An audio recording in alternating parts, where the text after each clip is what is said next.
Décoré, Anton Tchekhov. Le registrateur de collège Lyov Poustiakov, professeur dans une école militaire, se rendit ce matin de Nouvel An chez son voisin et ami, le lieutenant Ledensov. « Écoute, Grisha, lui dit-il après les souhaits habituels, voici ce dont il s'agit. Je ne te dérangerai pas pour rien. Prête-moi, pour aujourd'hui, ta décoration de Saint-Stanislas. Je dîne chez le négociant Spitchkin, et tu connais ce vaurien. Il aime affreusement les décorations, et tient presque pour des misérables ceux au cou ou à la boutonnière desquels ne ballotte pas quelque chose. Or, il a 2 filles. Nastia, tu sais, et Zina. Je te parle en ami. Tu m'entends, mon cher? Prête-moi ta décoration. Fais-moi cette gentillesse. » Poustiakov prononça ce monologue en bégayant, rougissant et regardant timidement la porte. Le lieutenant maugréa, mais consentit.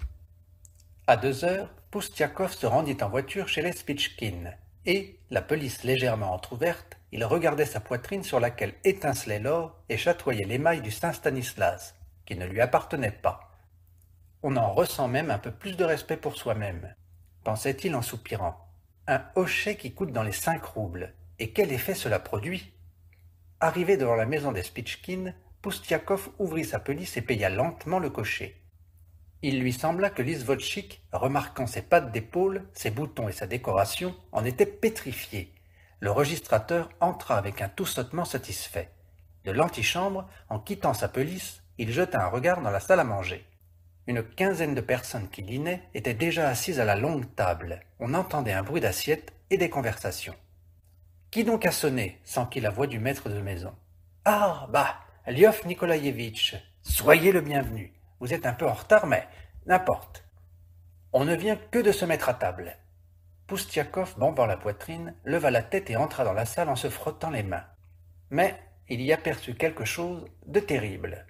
À table était assis près de Zina, son collègue tremblant, le professeur de langue française.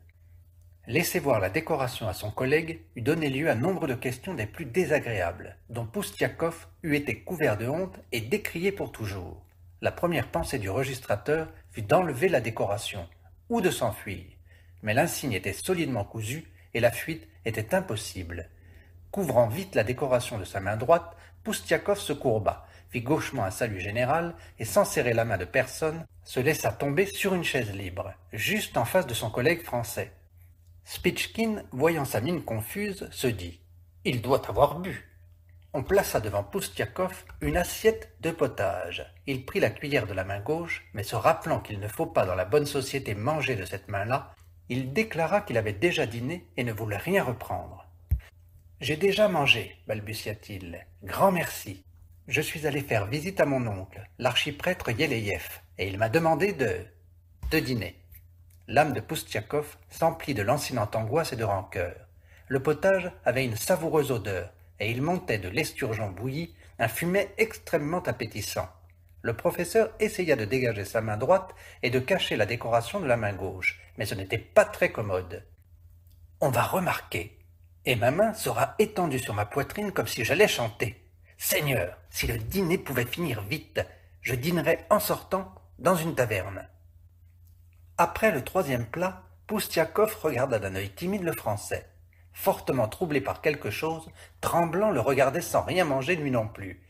S'étant mutuellement regardés, les 2 collègues se troublèrent encore davantage et baissèrent les yeux sur leurs assiettes vides. « Il a remarqué le gredin, » pensa Poustiakov. « Je vois à sa figure qu'il a remarqué, et le sacripant est cancanier. Dès demain, il va tout rapporter au proviseur. » Les amphitryon et leurs hôtes en étaient au 4e plat, et par la force des choses, ils mangèrent le 5e aussi. Un grand monsieur, aux larges narines poilues, au nez recourbé et aux yeux naturellement clignés, se leva.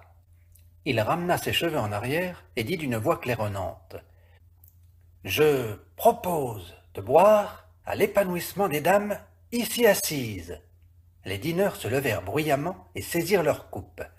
Un « hurrah » sonore vibra dans tout l'appartement. Les dames souriantes s'apprêtèrent à trinquer. Poustiakov se leva et prit son verre de la main gauche. « Lyov Nikolaïtch, lui dit un des convives, ayez la bonté de passer cette coupe à Nastasia Timofeïevna.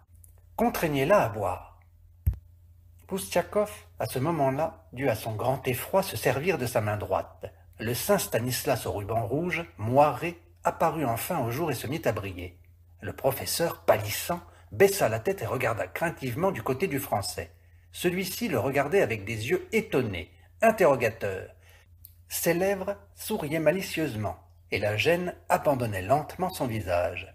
« Yuli Avgustovitch, dit le maître de maison au professeur de français, faites passer la bouteille à qui il appartient. » Tremblant avança avec hésitation la main droite vers la bouteille, et, ô bonheur, Poustiakov aperçut sur sa poitrine une décoration. Et ce n'était pas un saint Stanislas, c'était d'emblée une sainte Anne. Donc le Français aussi s'était donné du ruban. Poustiakov, riant de plaisir, s'assit sur une chaise et s'y étala. Il n'y avait plus besoin de cacher le saint Stanislas. Tous deux avaient commis le même méfait. Il n'y avait donc plus ni pour l'un ni pour l'autre matière à dénonciation et à des cris. « Ah ah !» fit Spitchkin en apercevant la décoration sur la poitrine de Poustiakov.